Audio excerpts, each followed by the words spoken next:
Hello everyone, this is Muhammad Tuhami, author of Midway Simplicity, and welcome to a new episode of the Midway Decluttering Show, where you will find practical tips and advice on how to declutter your first 100 items. And my very special guest today is Lorilee Lippincott, and I hope that I pronounced the name correctly, but she is the awesome mind behind Loving Simple Living blog. It's a great blog, one of my favorites, and she's the author of 3 books on simplicity. So welcome, Lorilee. How are you doing? I'm doing good. Thank you so much for Did I having make it me. right? Lorilee Lippincott? Is it right? Yeah, Lorilee Lippincott. So I made It's kind of a tongue twister. it. That's great. So let's start by your story. How did you declutter your first 100 items? Well, it was about 2 years ago, and almost exactly. And I was traveling. I've got 2 kids, and my husband does construction. And we were traveling because he had construction work about 5 hours away. And so we were living down there in a hotel, and we had very little because we were living in a hotel. But we had fun. There was all kinds of other stuff to do with the kids, and there was nothing, I didn't have tons of housework. And we're like, man, I wonder if we could travel more often, and do more things with the kids like this if we didn't have a house to take care of. And I think, and I was just thinking yesterday, like there's really a point where you shift your thinking from I want more, bigger, better, nicer to wait a second. Maybe this is too much. Maybe I don't need quite as much. And it's like that initial thinking, and you're like, oh, it's like the aha moment, like, wait a second. And so we kind of went through that, and we're like, well, maybe we didn't know anybody else who did, and I didn't have any time to be on the computer because I was taking care of, my family and my house and everything else. So I didn't know anything about simplicity or minimalism, but we're like, well, maybe, that would be really weird, but it might work for us, so when we came back, it was January 2 years ago. We thought, well, let's just kind of test out the decluttering. And I remember the first thing I went to, so my first 100 things was probably almost entirely books, which is hard. I love books, and I never kept tons, but I had one bookshelf, and I went through it and said, am I really going to read this again? Or a few books, on there that you wish you want to read. I mean, they've been sitting there for like 3 years. You've wanted to read them and you've never read them. And probably if they've been there for 3 years, you're not going to read them. And I went through and I got rid of almost 90% of the books. And like, that was hard, and I'm sure, you're a writer, and books are kind of something that, you hold on to. Because they have value and you enjoyed them. And they were mostly nonfiction books for me too. I don't read too much fiction, so it's something you might go back to reference. But I'm like, what, if I want to go back and reference it, I can find it at the library, or I can buy a Kindle version or something else. But they're sitting here and I'm really only using a few of them for reference. Really, the amount I've opened in the last 6 months is, 5 or 6 of them. So most of my first 100 items were books, but when I realized, it kind of went with like the 80-20 principle that a lot of people talk about. Of my, maybe 50, 60 books, I only used about 20% of them. And when I actually sat there and made myself, make the decision, I was able to get rid of 80%. And that's kind of really what solidified that thinking. I'm like, if I can do that with my bookshelf, then I bet I can do that with the rest of the house. And so, I don't remember exactly where I went after my bookshelf. So that might have not got me to the first 100 things, but that was the thing that really changed my thinking. And so we went room to room, closet to closet.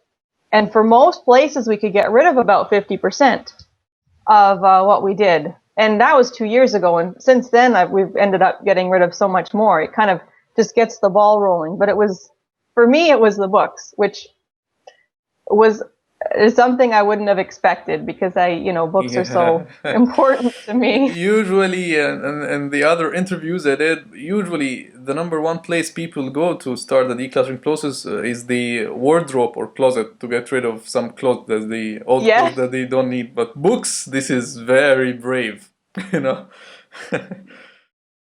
That's awesome.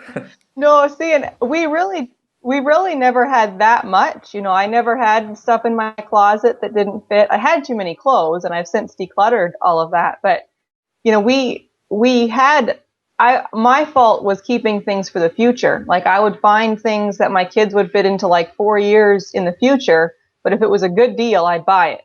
But I don't need to store things for my kids 4 years down the road. Like that's excessive.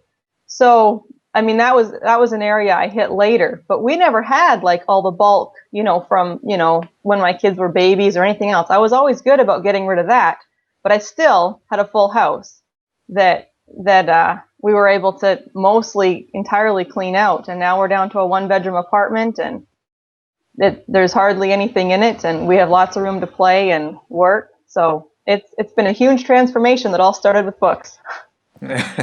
Amazing. So let me share with you some of the challenges that I receive from people who are trying to declutter their stuff.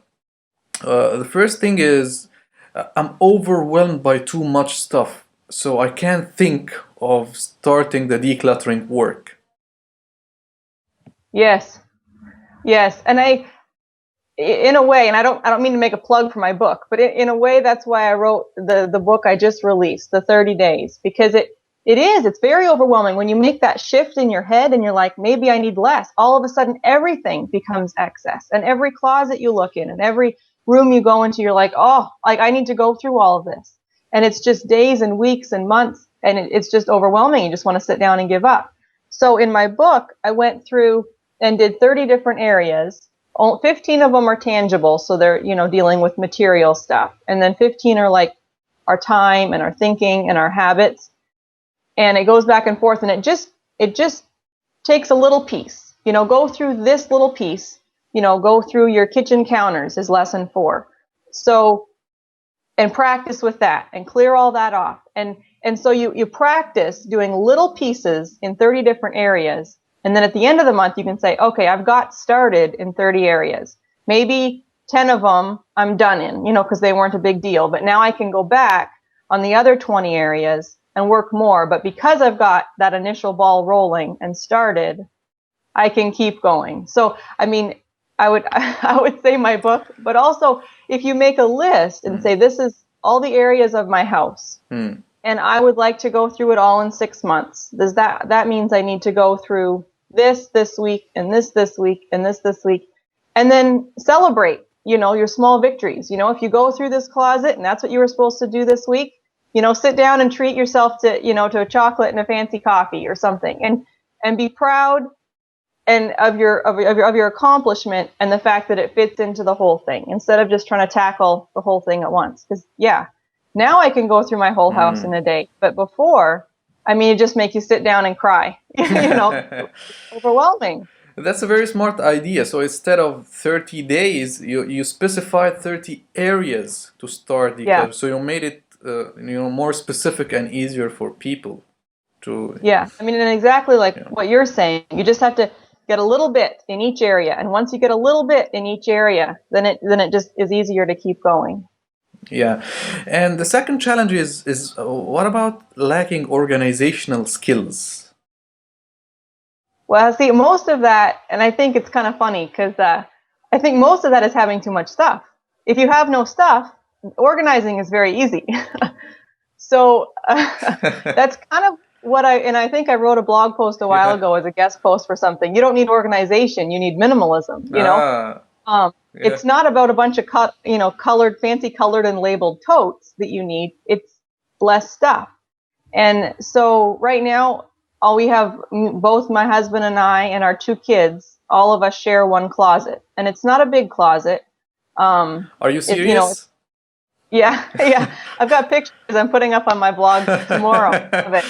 But if we've done like the Project 33 that Courtney Carver has, and so we each have about 33 items, and so you can put, your 120, whatever that, adds up to, in one closet, And so, I mean, the kids have one side, and we have one side of shelves, and we have laundry in the middle, and the kids can kind of still turn it into a disaster. But if you have less stuff, organization isn't near as big of a problem. So I say tackle the decluttering first. So you declutter as much as you can, and then declutter again and again and again, because usually you have to go through a couple times, and then worry about organization with what you have left. And it's much easier. Okay, that's awesome. So now the other challenge is that I'm too exhausted to face the decluttering work because I have so many other tasks and people to take care of, and I don't know whether I have the time or the energy to do the decluttering work. Yeah, and I think that's tough. I mean, because I think a lot of times our clutter is not just our house. Our clutter is also our thinking, and our clutter is our schedule, and our clutter is our habits. So I think it's very important to kind of address all of it, as much as that sounds overwhelming. Little bits of all of it at the same time. And yeah, like in my book, and I didn't mean to try and plug my book the whole time, but that's what I dealt with habits. Please share. And Let's thinking. share the awesomeness of your writings. Yeah. Oh, thanks. I alternate. What's the title of the book? With my book. So it's Simple Living: 30 Days to Less Stuff and More Life. Cool. Yeah. Sorry, I should have probably said that at the beginning. Yeah. So it's 30 days to less stuff and more life. And so it has 30 challenges, and 15 are tangible with material items in our house, and 15 are untangible. They deal with our schedule and our habits and everything else. And so I alternate. Sorry, that'll go off. I don't know if you can hear the phone ringing, but it alternates one day for tangible and one day for untangible. So you can kind of move your living to simpler, kind of as a joint process between your house and your head, I guess I should say. Yeah. So now, I'm living in a so cluttered and consumer-based environment, and I'm facing a high resistance from my family and friends. They think that I'm crazy by getting rid of all this stuff. So what can I do? How to deal with this situation? Yeah, that's tough. And I'm crazy. And I say there are a few people now that we hang out with in person, I should say, here in Nebraska, that have started decluttering and following a simple living path. But for the most part, most of the people that I hang out with and talk these things with are online, and that's why I've loved starting the blog, because all these other people are like, oh yeah, I'm doing that too. I love that. And I don't get that from the people I hang out with on the weekend. For the most part, they just accept the fact that I'm crazy, but there's a few people, and there's really a lot of us, but we're spread out over the world, that have these ideals and are really seeing the benefit from them. And so I would say, as much as, person to person relationship is so important, if you don't have anyone that's close to you that understands, connect with someone online. I love hearing from people on my blog. I answer every email I get, but I'm sitting in Nebraska, which is kind of random, out of the way place. And a lot of us are kind of spread out. So, and most people who write, a lot of the other big blogs will write back and we'll, if there's any questions or if there's any way we can encourage you. And it sounds bad, but you can't change anybody else around you. You can be an example. And if they see, oh, wow, she's doing, this was really crazy and I didn't know what she was doing before, but now it really seems to be working. They might kind of, accept some of it. But I think definitely with the minimalism, it's not anything you can do to change someone else's mind. You have to kind of be okay with being different and find other people different like you online. Yeah. Now let's move on to the decluttering decision-making process. For example, what if I own items that are associated with good memories? What if I own precious and valuable items? but I no longer need? What if I own valuable gifts that I receive from people I love and care about, but I no longer need them? So, what to do about these types of items? These are hard. These are hard types of items. I think memories are very important, and so I guess the thing that really made a lot of sense to me was a post on Simple Notebook. I think it's simplenotebook.net.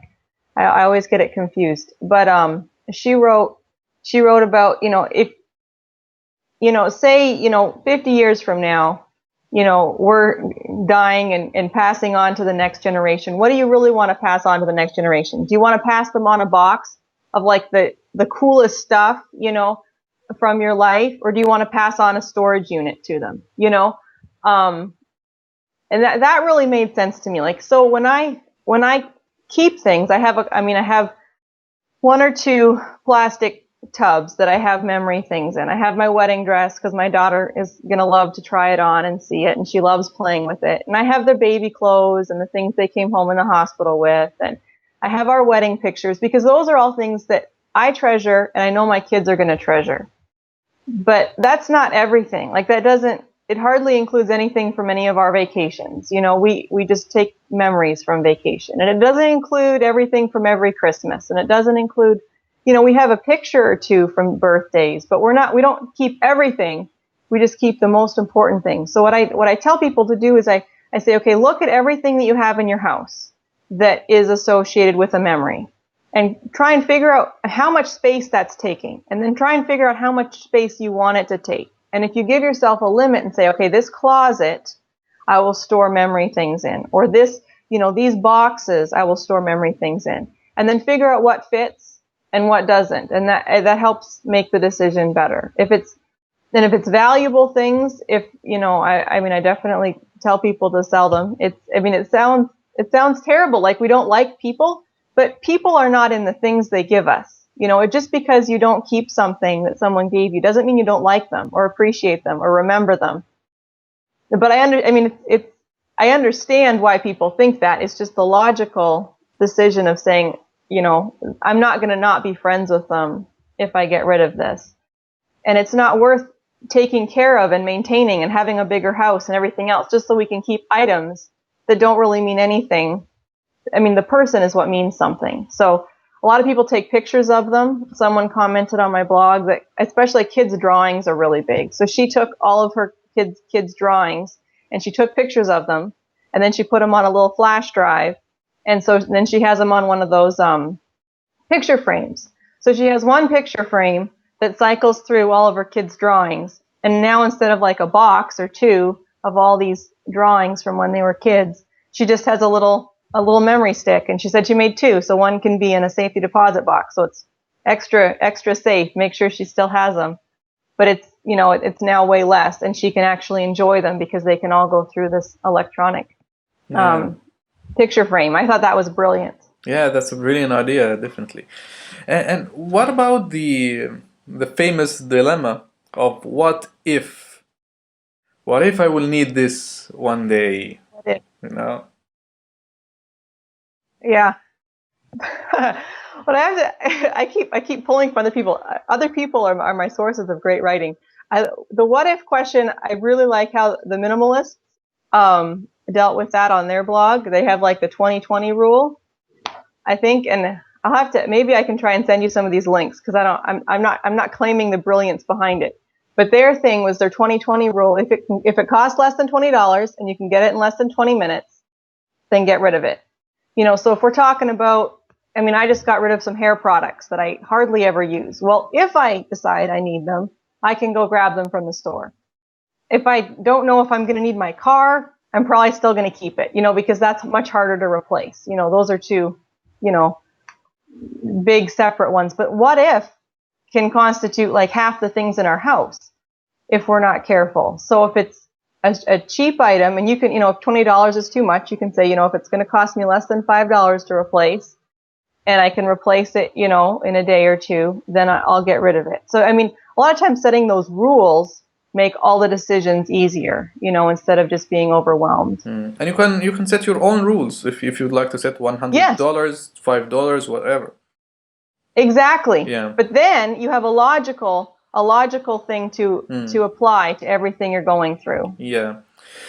Do you have like a kind of a checklist of questions that help you decide what you should keep and what you should get rid of? I don't, but I could see at the very beginning of simplifying how it would help. Once you're used to decluttering, like I go through every couple of months, and like I just took a carload to the Goodwill here and donated it just last week. It becomes much easier once you're in the habit. But what I try and tell people is to write down, instead of a list like that, write down what they want their life to be like, what they want their life to look like, why they want simplicity. If you're wanting simplicity because you want more time to spend with your kids, or if you're wanting more time to spend on personal growth, write that down and then stick that somewhere you can see it. So when you're decluttering, it's not a matter of saying, I'm going to get rid of this. It's what I'm going to get. I'm going to get the time. I'm going to get the space. I'm going to get a less stressful life. And so then it's all about what we're adding to our life instead of what we're taking away. Because as humans, we have a hard time taking away. So we focus on adding those good things and remove everything that's in the way of those good things. Yeah. And, decluttering is useless if the inflow is more than the outflow. So how to overcome my purchasing Absolutely. desires, I love to purchase new items. So how to control that desire so that decluttering really works? You got to just stop going to the store. I mean, it's great to say. That's easy. I think yeah, it's great to say that you can have all the self-control, but not going to the store if you can help it. We don't have a TV anymore, and so we still get, some advertisements, because we still see TV places and we get them online. But getting rid of the TV helped, because you're not constantly seeing all the things that then you wish you had. Because if people they're spending thousands and millions of dollars to convince you that you need new things, and that's very hard to stand up to with just sheer self-control. So getting away from advertisements, getting away from the store is the easiest, most fail-safe method. Yeah. And could you share with us like a couple of your favorite decluttering techniques that are not too time-consuming?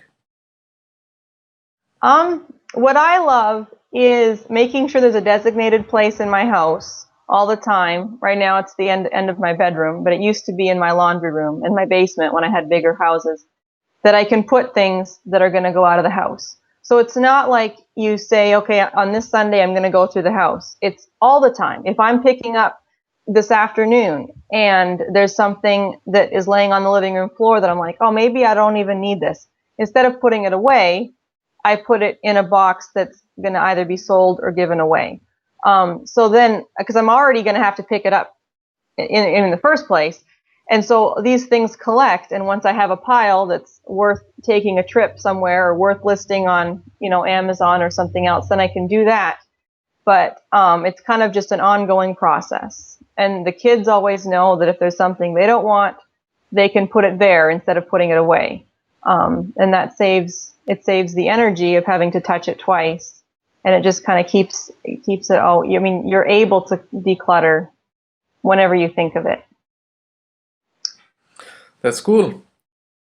Do you have any other tip?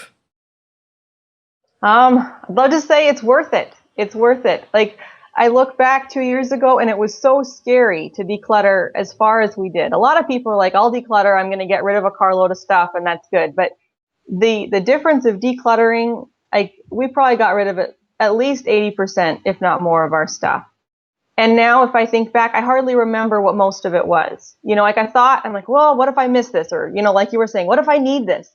And usually you don't. There's only a very few things that I can remember that I was getting rid of. And it's not that I missed them. It's just that, I remember they were bigger or they were in the way, or, it's not as bad as you think going into it, and it's worth it. You know, and if you change your mind, there's always more junk that you can Yeah. collect, you know, in the years in the future. Yeah. But it's definitely Yeah. worth it. Yeah. So before we end the call, do you have like final thoughts or quotes or, the mantra that defines your decluttering philosophy or simple living philosophy? I think it's kind of what I was saying before. It's about focusing on what you want your life to be and removing everything else. Switching from saying I don't want this in my life to saying I want this in my life, and I'm going to make sure that nothing else is in the way of it. For our family, we wanted more time to be together. We wanted my husband to have to work less. And so then we knew we had to live on less money. And I wanted to spend less time on housework so I could spend more time with the kids and more time. And so the other things just kind of fell, they were the obvious once we realized what we wanted to add to our life. And we really wanted to travel. And so now that we have a tiny apartment, it only costs us a couple $100s a month instead of, about $1,000 where our other house was. And Omaha is great for low living, low price living. But so now we've been able to travel. So we focus on the things that we're adding to our life instead of the things we're taking away. That's great. You are so prolific and full of wisdom when it comes to simplicity. That's why I love your website, lovingsimpleliving.com. Thank you very much, Lori, for being my guest today, and I hope to have you again in a future show. Oh, thanks so much for having me. Thank you. Bye.